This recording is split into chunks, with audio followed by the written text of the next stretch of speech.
So we're over here in Crooklyn, chilling with Cernesto.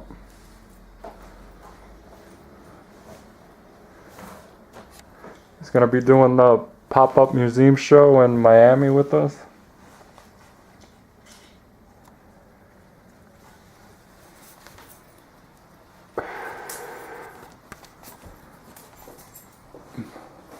There he goes. What's up? What's the deal? Just chilling in New York for a couple days. Nice. Trying to film the New York artists that are in the pop-up museum opening. No doubt. It's a lot of work. So it's actually going to be our first show. And we're just going to like pop up in different countries and like do different shows in different places. No doubt. Because you know, a lot of museums, they have one location and they just sit there. And it's just like, to me, that's kind of boring, like to just be in the same place forever. Right on. I like, you know how they do pop-up gallery shows? So I was like, we should do pop-up museum shows, like just pop up in Miami and then pop up like in Italy and then pop up like in Williamsburg. Fucking get it going. Sweet. So Cern just painted a, what is that, 70,000 square foot mural? Yeah. On the floor of the Williamsburg waterfront concert venue. Cool. And Cypress Hill played on the mural? Yeah, Cypress Hill, Sublime, Jane's Addiction. Oh yeah, I heard about that David Danger Byrne. Addiction I missed show. a bunch of those shows. I was out of town, but yeah, so I'm psyched. It was like July or something? And I heard Bobcat Goldthwait, the comedian. Oh yeah. He was talking about the mural and shit. So Oh cool. I was excited to hear about that. That's great. So what year did you start painting? I started doing graffiti in like 1990, and I didn't make any kind of real attempt at any other kind of art until around 96, 97. I started to try to paint a canvas and to do things that weren't letters. Cool. And I've been doing everything since. Did you take art classes in school?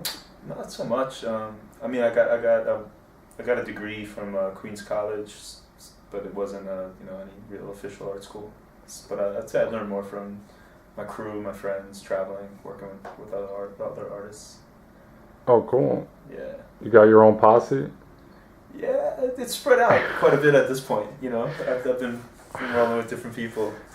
Depends, but yeah, I got a few crews. Down with everybody? Yeah, definitely that. And internationally at this point, I got peeps all over. I do the same thing. I try to just be down with everybody. Yeah, I'm not too. Try to spread the peace and the love. Yeah, I'm not too cliquey.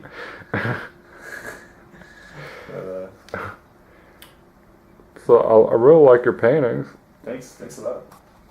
Just got a random assortment here. Well, what years are these like from? They're all over the place a little bit. The top left is just kind of still in process. Started it last year. Haven't revisited. The other one, same.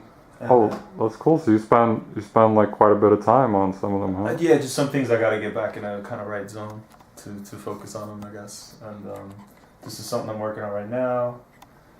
This everything on this wall stuff that's in process still. There's one on the beach scene up here is I haven't touched that in a couple of years. It looks fresh. I like it a lot, so it's something that I like to try to really be get back in that kind of level of focus when I get to it. So I've been working on that shit since 2000 and I don't even know when, 9 or something.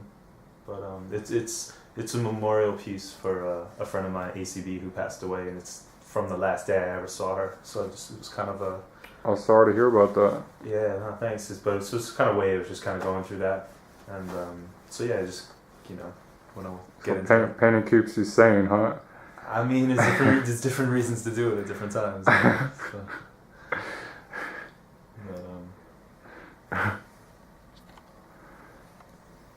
That one's really beautiful also. Thanks a lot.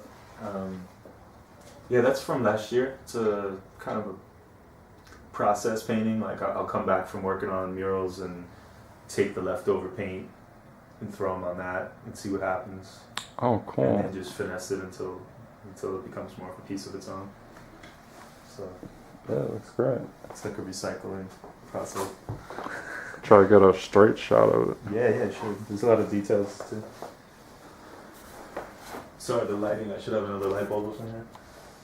I could plug this in. Hold on a sec.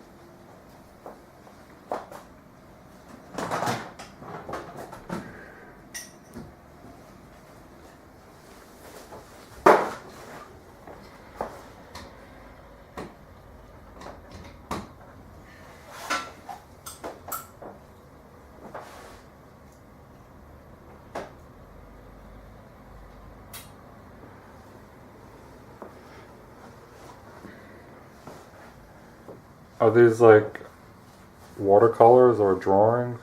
Yeah, those are like watercolor and ink. Kind of made on travels. Like the one you're looking at now was made in that was made in Brazil, Oh, cool. and the middle one was made in South Carolina. The one on the left was made in Chile. So kind of when I travel, it's like the traveling studio. Oh,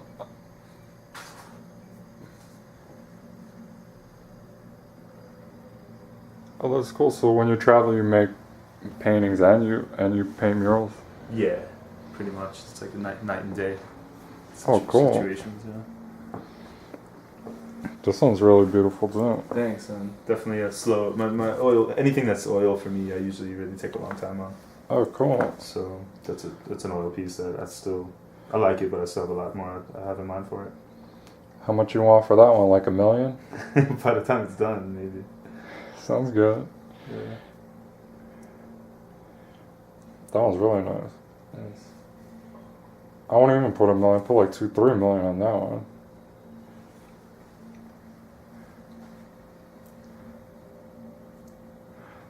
My favorite price for paintings is it's not for sale. Like, Yeah. people are like, how much is that one? Oh, it's not for sale. That's cool. I'll give you $1 billion for it. All right. That's kind of how that one is. I wouldn't really sell that. But a lot of other stuff that's.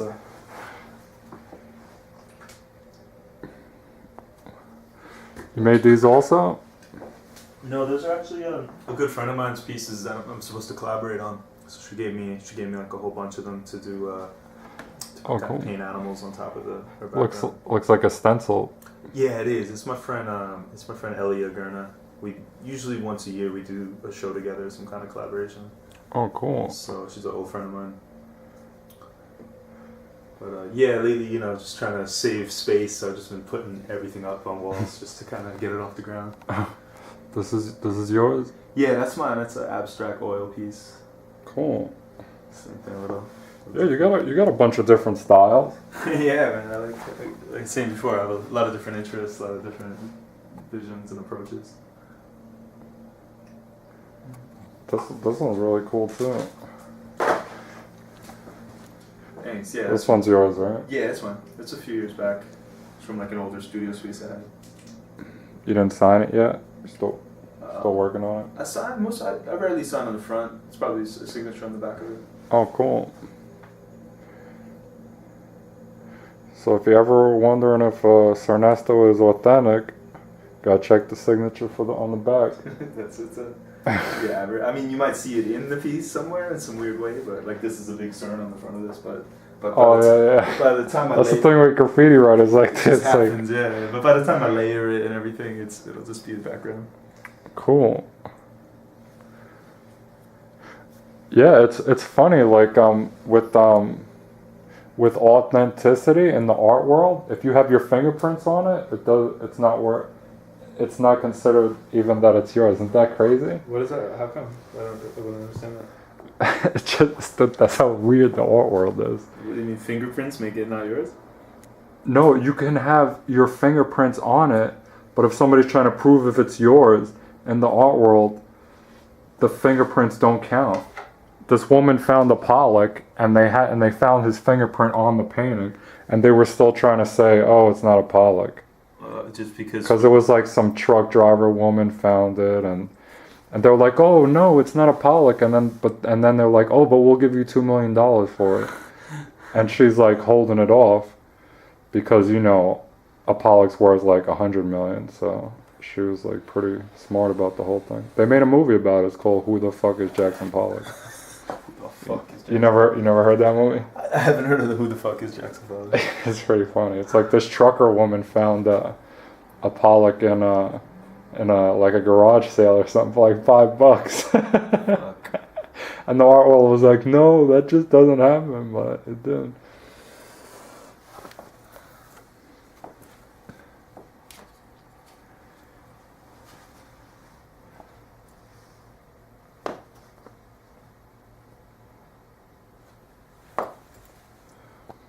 So you just like take the picture with your iPhone and then For this copy case, it. yeah. Throughout this piece, I'm gonna do different stuff from photos, stuff from out of my head, and little combinations.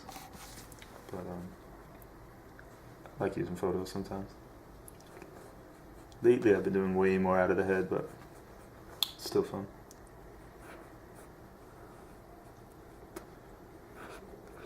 So when you do your street stuff, what do you usually like to paint? Like walls? I mean, depends locations, situations. I'm pretty. I like vehicles a lot. I've been trying to paint trucks. I like walls. Depends, you know. Like when I'm in New York. It's funny, us 90 kids, it's all about like we got left with the walls after everybody else got all the good stuff. Yeah. I mean, what else are the choices around? I guess there's walls, there's vehicles, there's shit. There's like products. So Products. Get on products. But I like all. But I like different kind of wall. I like real like texture and fucked up, cool, different spots. I was recently in South Africa. And, Cool. How was it out there? It's fucking amazing, man. It's really. I didn't really know anything about it, and I was pretty impressed overall. It was a fucking amazing place. But for painting, depends what city. I was in Johannesburg for this meetings where I could just kind of like, you know, just find a spot that just looks like would be great to paint, and you know, people in general just fucking happy that you're making. You know, they could tell I was giving it good energy and stuff like that. So it's a different kind of vibe here when people are, you know, freaking out and you got to call owners and be all worried about permits and cops and stuff. You have other concerns there, you know. The local militia. Yeah, something like that. But it's, you know, so I don't know. Depends on the locations, you know, like what it calls for. Yeah, usually people love artists, so it's usually makes it pretty good, unless like. It's always different, man. Some crazy crackhead trying to kill you or something. Yeah, I mean, you get weird vibes, but it's cool, man. That's all part of it, bringing it out in the world. But it's good, you know. It's good to get in the studio, chill out, again, just experiment, think about ideas. I took some painting classes when I was at Queens College. Did you take any over there? I took a couple. I can't really, like, same thing, I can't really recall. Like the art studios that were right across the street from the cafeteria, like across that grass. Yeah. But I think I always say I learned from going to school, I learned more about bureaucracy than creativity. You know, I learned how to just fucking deal with all the bullcrap, not necessarily how to, like, paint. And technically, I can't say I learned much there either. I learned how to do woodcuts, which was cool. Something I wouldn't have done on my own, but I was painting like a maniac at that point in my life. Like I was painting professionally, just doing murals and shit. I was bombing. I was doing studio shit, you know. So there wasn't too much. Oh, cool. They were gonna, I think, offer me. But like I said, I just learned how to deal with some kind of fucking system, authority, politics. You know, just made you have to deal with all that crap. Yeah, I mean, I don't know why this society just don't let people paint if they want to paint. But you know, that situation, most of the students there aren't there to be artists. They just got to get their whatever credit in. So I noticed that a lot of people graduate art, get an art degree, and then they never make nothing again after they get out of school. Yeah, I always noticed that back then too. And I think the training is better for graffiti writer because it's just you learn how to paint big, you learn how to paint fast, you learn how to just get it done and not like there's no time to like sit around and like think or complain or this and that. It's just like you gotta go, you gotta finish it, you gotta get out of there. It's Yeah, like, but out in the real world, it depends what you're trying to get into. Because that question, what school did you go to? Who really gives a fuck? Unless you're in some art world situation where people give a crap about some school. Like you're never gonna hear me ask anybody what fucking school I could give a fuck. It doesn't even occur to me. Seriously, I don't even know what the hell that means in terms of how someone's gonna be an artist. Like that doesn't make any sense to me. But it seems like in a fine art situation that has some weight to it. That means some shit. yeah. Like I just think it's a different vibe. So I think graph writers, it's not about I don't think anyone's ever asking that question. Obviously, The school is like, with graph, it's like the school is like the decade that you were like. yeah, there you go. So you would be like from the 90s graph decade. Exactly. Like, And where are you from? Like where were you doing it? Like to me, I definitely consider Queens a huge influence on me. so it's cool. I mean, there's like, I love seeing the progression from like the 70s artist to like the 80s artist to like the 90s artist, and then just seeing how the whole art form is evolving. I mean, at this point, it's hard to keep track of. I mean, I'm pretty privy to, internationally different situations. I feel like movements going on around the world, and even shit that everyone else sees online. But if you go to a lot of places, you just find out a lot of shit that's not really getting to like the mass outreach, even at this point with all the interest like street art and everything else. So which country do you think is like the best to like be a street artist in, where like you can get the most walls and have like where the government is like more for it than against it? I'm not really sure. I mean, maybe Brazil's kind of got, because to really answer that question on the level of what has a spot where you can paint a lot, but then also a place that actually has support. Yeah. I'd say like Brazil seemed to have a lot of that, where I've done insane shit on the streets. There's a huge movement going on, but then simultaneously I've done like museum shows, and the museums there and the culture there is at this point seemingly pretty open to graph or street art stuff. So I'd say Chile has a fucking amazing amount of energy going on in the streets, ton of shit, and I'd say only a smidgen of that is really reaching the rest of the world, even for some kind of like hype. It's just they got their own momentum, their own energy going on in a place like that. Like, I wonder about that in New York sometimes. Like, when you see a scene of people that are having a fucking blast, and just pushing each other and vibing and really hype about what they're doing. Like, I think here, a lot of people are. I don't know if the youth, if there's like real young movement here that are going as hard. Like, to me, I think sometimes in New York, it's like dudes in their 40s are going harder. And like really seriously, and like just pushing the issue, and like more than a lot of young kids is just what I think. That you go to some other countries and it's just like crews of young kids just fucking going for it and like painting their asses off and shit. So it's really going on in South America? I mean, in those cities, I feel like in Santiago and Valparaiso, it's, yeah, I mean, I haven't been there now in like 3 or 4 years, but when I was there last, it's just like so much shit to see, so many new artists, so much energy, so here, it's like that a little bit, you got everyone coming here from different places and just trying to shine really hard, I think, more than there's like necessarily like a ton of, like, could I name like 20 kids from Brooklyn that are killing it right now and going nuts and really, I can't, I can think of people that moved here from somewhere else that are trying to get their shine on, you know what I'm saying? That's kind No, I of understand. kind of point I'm making of a more homegrown. There's some kids though that are out smashing shit. I just wouldn't want to mention any of their names because they're still like pretty active. Yeah. Well, But I see what you're saying about South America's. I mean, just I've been there anywhere. too. It's like wild there. I'm sure in Europe there's. I mean, I feel internationally there's a fucking lot of energy going on. So either way. Yeah, it's funny. They like tried to clean everything in New York, and then it like spread through like the whole planet.